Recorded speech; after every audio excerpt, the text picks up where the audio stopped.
पितृ विसर्जन अमावस्या 14 अक्टूबर को है और इस दिन पितरों को प्रसन्न करने के लिए कई शुभ योग बन रहे हैं। दूसरे दिन अमावस्या का योग है। साथ में शनिवार को हस्त नक्षत्र होने से यम घंटक योग भी है।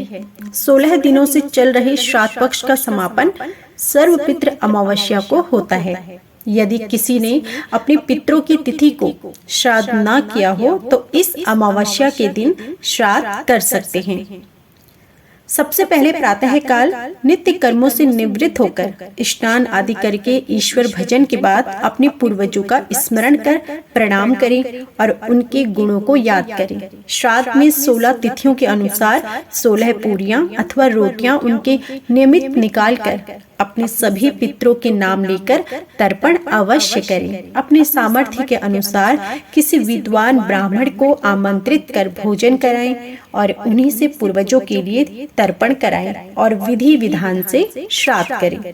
तो आइए आज पितृ अमावस्या के दिन सुनिए सर्वपितृ अमावस्या से जुड़ी एक पौराणिक कथा। पौराणिक मान्यता के अनुसार श्रेष्ठ पितृ अग्निष्पाद और बहिर्षपद की मानसी कन्या अक्षोदा घोर तपस्या कर रही थी। वह तपस्या में इतनी लीन थी कि देवताओं के 1000 वर्ष बीत गए।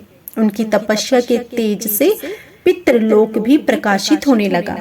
प्रसन्न होकर सभी श्रेष्ठ पितृगण अक्षोदा को वरदान देने के लिए एकत्र हुए। उन्होंने अक्षोदा से कहा कि हे पुत्री, हम सभी तुम्हारी तपस्या से अति प्रसन्न हैं, इसलिए जो चाहो वह वर मांग लो। लेकिन अक्षोदा ने पितरों की तरफ ध्यान नहीं दिया। वह उनमें से एक अति तेजस्वी पितृ अमावस्यु को अपलक निहारती रही।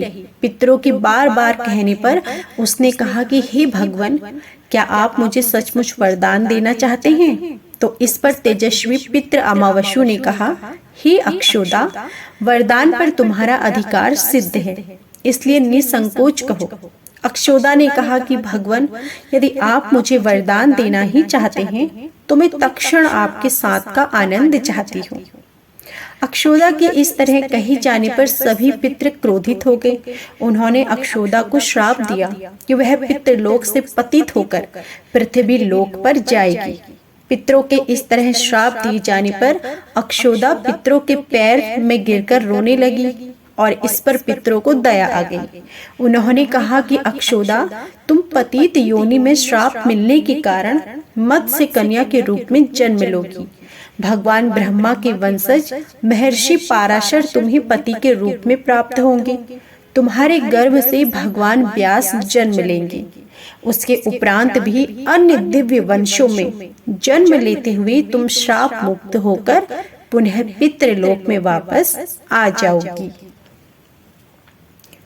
पितरों के इस तरह कहे जाने पर अक्षोदा शांत हुई। अपनी तेज एवं सौंदर्य से अप्सराओं को भी लज्जित करने वाली अक्षोदा के प्रणय निवेदन को अस्वीकार किए जाने पर सभी पितरों ने अमावस्यु की प्रशंसा की और वरदान दिया कि हे अमावस्यु, आपने अपने मन को भटकने नहीं दिया, इसलिए आज से यह तिथि आपके नाम अमावस्यु के नाम से जानी जाएगी। ऐसा कोई भी प्राणी जो वर्ष में कभी भी श्राद्ध तर्पण नहीं करता है, अगर वह इस तिथि पर श्राद्ध पर करेगा तो उसे सभी तिथियों का पूर्ण फल प्राप्त होगा। तभी से इस तिथि का नाम अमावस्यु यानी अमावस्या हो गया और पितरों से वरदान मिलने के फलस्वरूप अमावस्या को सर्वपितृ श्राद्ध के लिए सर्वश्रेष्ठ पुण्य फलदायी माना गया। तो यह तो थी संपूर्ण पितृ अमावस्या की कथा। यदि कोई भी संपूर्ण तिथियों पर श्राद्ध करने में सक्षम न हो तो वह मात्र अमावस्या तिथि पर सभी का श्राद्ध कर्म कर सकता है। पितरों को प्रसन्न करने के लिए ये बहुत ही शुभ मुहूर्त है जो पूर्वजों की आत्माओं को प्रसन्न करने के लिए पर्याप्त है। पूर्वजों की पुण्य तिथि पता न हो तो उनका श्राद्ध भी अमावस्या तिथि पर किया जाता है। अब जानिए संपूर्ण श्राद्ध विधि। किसी सुयोग्य विद्वान ब्राह्मण के जरिए ही श्राद्ध कर्म पिंडदान तर्पण करना चाहिए। श्राद्ध कर्म में पूरी श्रद्धा से ब्राह्मणों को तो दान दिया ही जाता है, साथ ही यदि किसी गरीब जरूरतमंद की सहायता भी करें तो यह भी पुण्य के बराबर ही होता है। इसके साथ साथ गाय, कुत्ते, कौवे और पशु पक्षी के लिए भोजन का एक अंश जरूर निकालें। यदि संभव हो तो गंगा नदी के किनारे पर श्राद्ध कर्म करवाना चाहिए। यदि यह संभव न हो तो घर पर भी आप श्राद्ध कर्म कर सकते हैं। जिस दिन श्राद्ध हो उस दिन ब्राह्मणों को भोजन कराएं। भोजन के बाद अपनी क्षमता के अनुसार दान दक्षिणा देकर उन्हें संतुष्ट करें।